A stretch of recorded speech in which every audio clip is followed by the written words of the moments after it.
तो 18वीं लोकसभा, और वैसे भी हमारे यहाँ व्यक्ति के जीवन में 18वीं इसका बड़ा महत्व होता है। एक नए कालखंड में प्रवेश करता है टीनेज समाप्त करके। ये 18वीं लोकसभा एक प्रकार से नई ऊर्जा, युवा ऊर्जा और कुछ कर गुजरने के इरादे वाली ये लोकसभा है।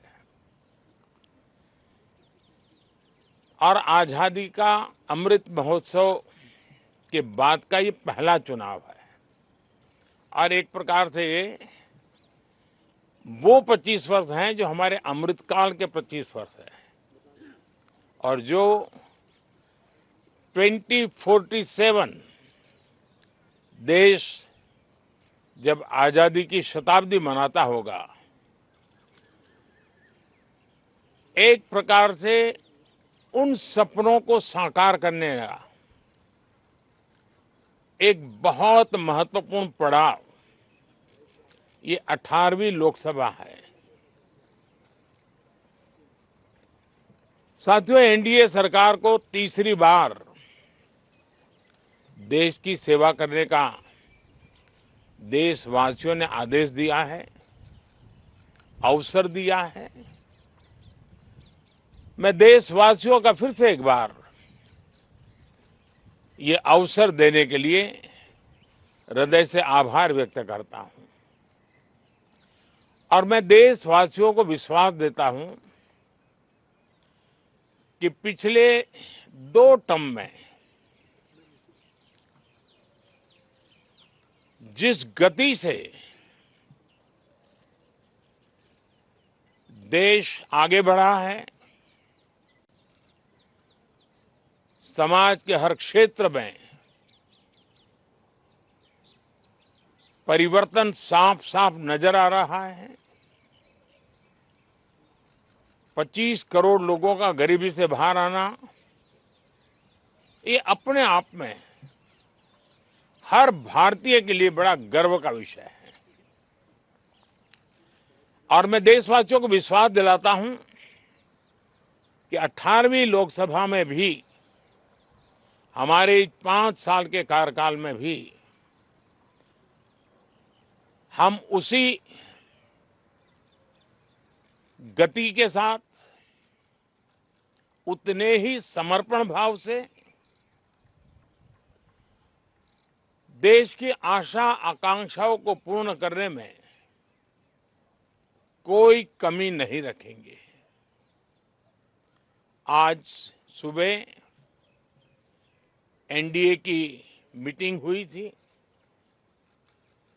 एनडीए के सभी साथियों ने मुझे फिर से एक बार इस दायित्व के लिए पसंद किया है, और सभी एनडीए के साथियों ने राष्ट्रपति जी को इसकी जानकारी दी। और राष्ट्रपति जी ने मुझे अभी बुलाया था और मुझे प्रधानमंत्री डेजिग्नेटेड के रूप में काम करने एक नियुक्ति दी है, और मुझे शपथ समारोह के लिए और मंत्रिपरिषद के सदस्यों के सूची के लिए उन्होंने सूचित किया है। मोटे तौर पर मैंने राष्ट्रपति जी को कहा है कि हमें 9 तारीख शाम को सुविधा रहेगी। अब बाकी डिटेल तो राष्ट्रपति भवन वर्कआउट करेगा, और हम तब तक मंत्रिपरिषद की सूची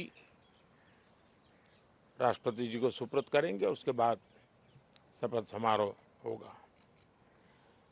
साथियों, सरकार एनडीए की एक प्रकार से एनडीए 1, एनडीए 2 और एनडीए 3 ये एक निरंतरता है।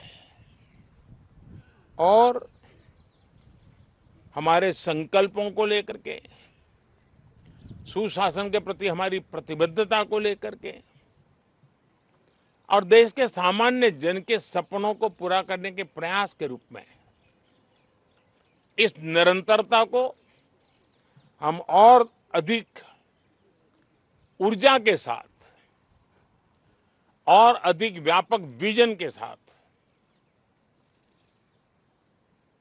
आगे बढ़ाएंगे और समय सीमा में लक्ष्यों को प्राप्त करने का हमारा प्रयास रहेगा।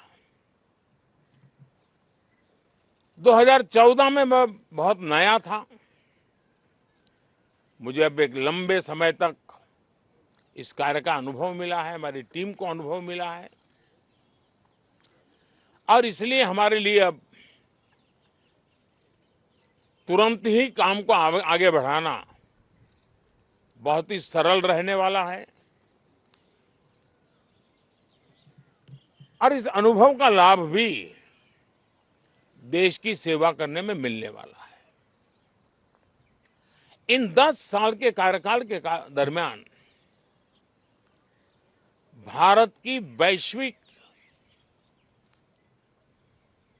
जो छवि बनी है,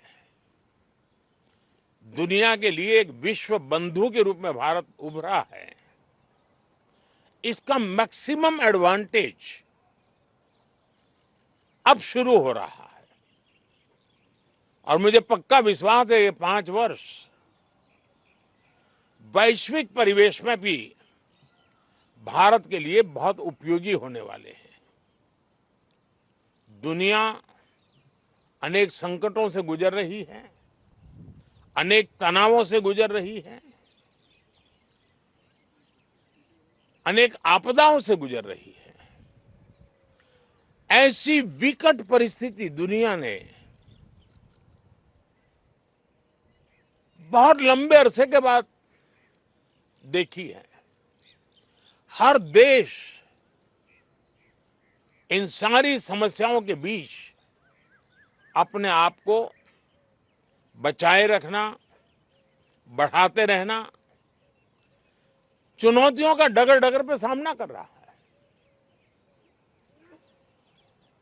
हम भारत वाले लोग, हम भारतवासी खुद नसीब हैं कि इतने बड़े संकटों के बावजूद भी हम आज विश्व की सबसे तेज गति से बढ़ने वाली इकोनॉमी के रूप में जाने गए हैं।